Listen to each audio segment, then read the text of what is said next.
तारापुर उपचुनाव के जो नतीजे आए हैं उसका अब गहन विश्लेषण का दौर शुरू हो गया है। कहां किससे क्या गलती हुई, दो सवाल पूछे जा रहे हैं। क्या बैस उम्मीदवार देकर तेजस्वी यादव ने गलती कर दी, और दूसरा सवाल, क्या जो नतीजा आया है, जिस तरह से वोट पड़े हैं, खासकर बैस वोट, वो क्या भाजपा के लिए एक बड़ी चेतावनी है? इन दोनों सवालों का जवाब तारापुर के बाय इलेक्शन के रिजल्ट पर और जो वोट पड़े हैं उसमें खोजने की कोशिश हो रही है। आप देखना शुरू कर चुके हैं घनादेश बिहार, और मैं आपके साथ सरोज सिंह। देखिए, कुछ आंकड़े आए हैं तारापुर से।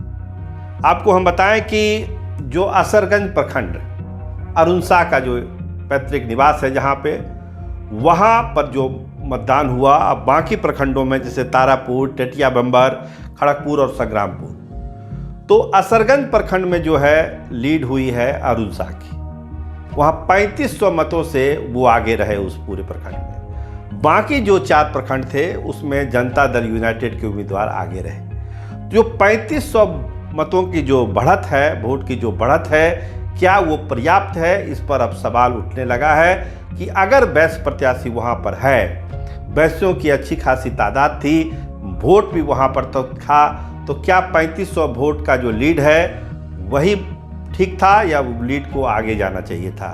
कहीं चूक तेजस्वी यादव से तो नहीं हो गई? देखिए, जो निष्पक्ष लोग हैं वो बताते हैं कि असरगंज प्रखंड से कम 6000 मतों की लीड अरुण शाह को होनी चाहिए थी, क्योंकि वहाँ के वो लोकल थे, बैस थे, बैसियों की बड़ी आबादी है असरगंज प्रखंड में, तो 3500 की लीड उनके लिए बहुत काफ़ी नहीं मानी जा सकती है।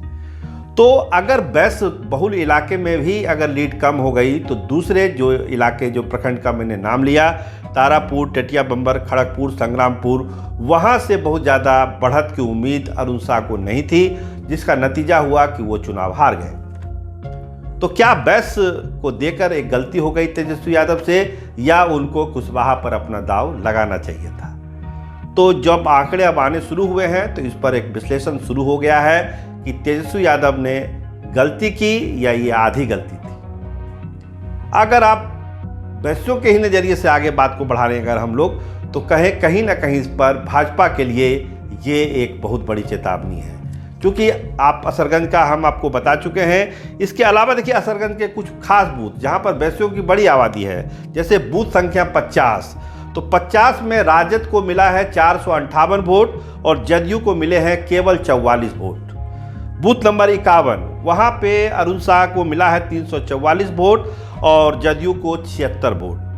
52 में आइए तो 311 और 103, यानी इन बूथों पर कहीं ना कहीं बैसियों ने भाजपा का साथ नहीं दिया, तो भाजपा के लिए ये एक बड़ी चेतावनी मानी जा सकती है।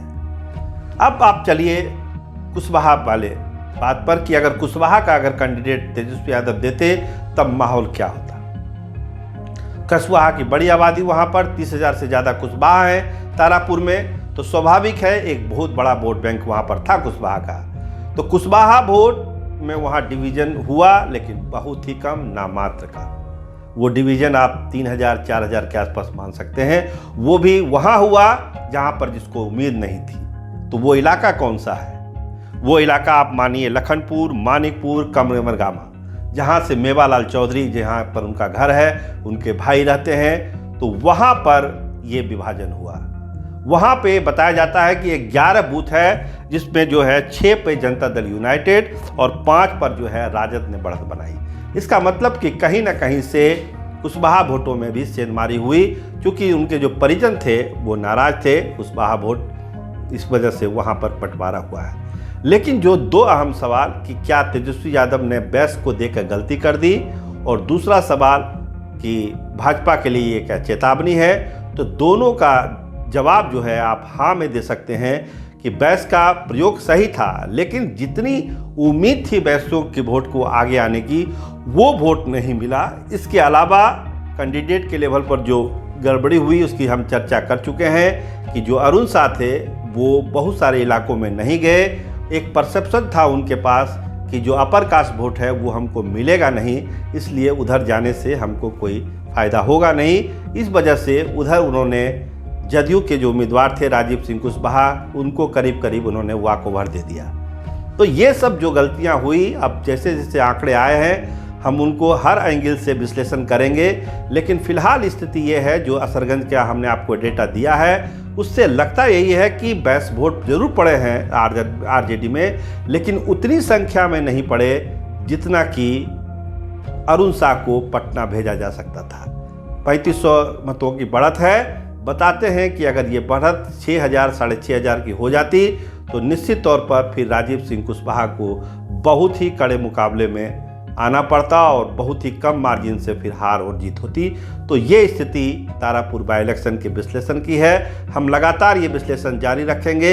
आज के एपिसोड में बस इतना ही। कैमरामैन रामनंदन के साथ मैं सरोज सिंह, धन्यवाद, नमस्कार।